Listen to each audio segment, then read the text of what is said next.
ನಮಸ್ಕಾರ. ಇಕಿಗಾಯ್ ಅಂತಕ್ಕಂಥ ಪುಸ್ತಕನ ನನ್ನ ಮಗಳು ಇತ್ತೀಚೆಗೆ ನಂಗೆ ಪ್ರೆಸೆಂಟ್ ಮಾಡಲು ಅದನ್ನು ಓದಿದೆ. ಇಡೀ ಜಗತ್ತಲ್ಲಿ ಅತ್ಯಂತ ಪ್ರಸಿದ್ಧವಾದ ಪುಸ್ತಕ, ಲಕ್ಷಾಂತರ ಪ್ರತಿಗಳು ಮಾರಾಟ ಆಗಿರ್ತಕ್ಕಂಥದ್ದು, ಕನ್ನಡಕ್ಕೂ ಅನುವಾದ ಆಗಿದೆ. ಈ ಪುಸ್ತಕದಲ್ಲಿ ದೀರ್ಘಕಾಲ ಸಂತೋಷವಾಗಿ ನೆಮ್ಮದಿಯಿಂದ ಬದುಕತಕ್ಕಂಥ ವಿಷಯ ಸಂಪೂರ್ಣವಾಗಿ ಚರ್ಚೆ ಮಾಡಲ್ಪಟ್ಟಿದೆ.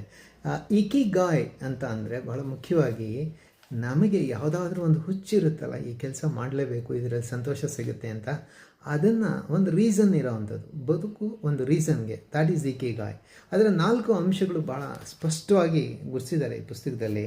ಅವು ಯಾವುವು ಅಂತ ಅಂದರೆ, ಮೊದಲನೇದು ನಮಗೆ ಇಷ್ಟವಾದ ಕೆಲಸ ಮಾಡ್ತಕ್ಕಂಥದ್ದು. 2 ಆ ಕಾರ್ಯದಲ್ಲಿ ನಾವು ಚತುರರಾಗಿರಬೇಕು. 3 ಆ ಕಾರ್ಯದಿಂದ ಇಡೀ ಪ್ರಪಂಚಕ್ಕೆ ಏನಾದರೂ ಸಹಾಯ ಆಗುವ ರೀತಿ ಇರಬೇಕು. 4 ಇದರಿಂದ ನಮ್ಮ ಜೀವನನೂ ನಡೆಯೋ ರೀತಿ ನಮಗೆ ಆದಾಯಕ್ಕೆ ಮೂಲವಾಗಿರಬೇಕು. ಇದು ಭಾಳ ಮುಖ್ಯವಾದ್ದು. ಇದನ್ನು ಇಕಿಗಾಯ್ ಅಂತಾರೆ. ಜಪಾನಿನ ಉತ್ತರ ಭಾಗದಲ್ಲಿ ಒಂದು ಇಕಿನಾವಾ ಅಂತ ಒಂದು ಹಳ್ಳಿ ಇದೆ. ಆ ಹಳ್ಳಿಯಲ್ಲಿ ಎಲ್ಲರೂ 85, 90, 95, 105, 110 ವರ್ಷಗಳು ಸಂತೋಷದಿಂದ ನೆಮ್ಮದಿಯಿಂದ ಓಡಾಡಿಕೊಂಡು ನಗ್ನಗ್ತಾ ವಾಸ ಮಾಡ್ತಾರೆ. ಅದರ ರಹಸ್ಯ ಏನು ಅಂತ ಈ ಲೇಖಕರು ಅಧ್ಯಯನ ಮಾಡಿ 10 ಅಂಶಗಳನ್ನು ಗುರುತಿಸಿದ್ದಾರೆ. ಅವನ್ನು ಪಟ್ಟಿ ಮಾಡ್ತೀನಿ ನೋಡಿ. ಮೊದಲನೇದಾಗಿ, ಸದಾ ಸಕ್ರಿಯವಾಗಿರ್ಬೋದು, ನಿವೃತ್ತಿ ಬೇಡ.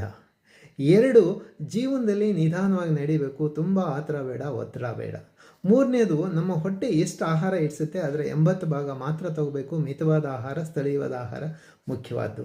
4, ಗೆಳೆಯರ ಗುಂಪಿರಬೇಕು, ಗೆಳೆಯರನ್ನ ಉಳಿಸ್ಕೋಬೇಕು, ಬೆಳೆಸ್ಕೋಬೇಕು, ಅವ್ರ ಜೊತೆಯಲ್ಲಿರಬೇಕು.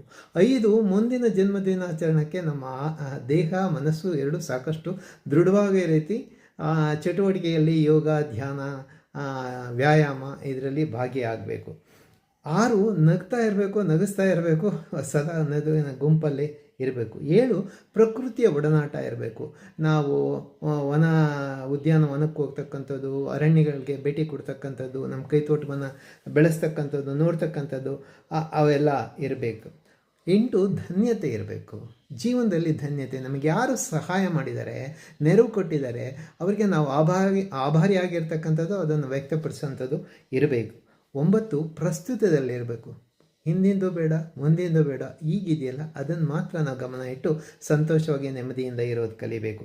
10, ನಮ್ಮ ಜೀವನದ ಉದ್ದೇಶ ಇದೆಯಲ್ಲ, ಇಕಿಗಾಯ್ ಇದೆಯಲ್ಲ, ಅದನ್ನು ಕಂಡುಕೊಂಡು ಪ್ರತಿ ದಿವಸ ಬೆಳಗ್ಗೆ ಎದ್ದ ತಕ್ಷಣ ನೆನಪು ಮಾಡಿಕೊಂಡು ಅದಕ್ಕೋಸ್ಕರ 4 ಅಂಶಗಳನ್ನು ಸದಾ ನೆನಪಲ್ಲಿ ಇಟ್ಕೊಂಡು ಜೀವನವನ್ನು ಸಾಗಿಸ್ತಾ ಹೋಗಬೇಕು.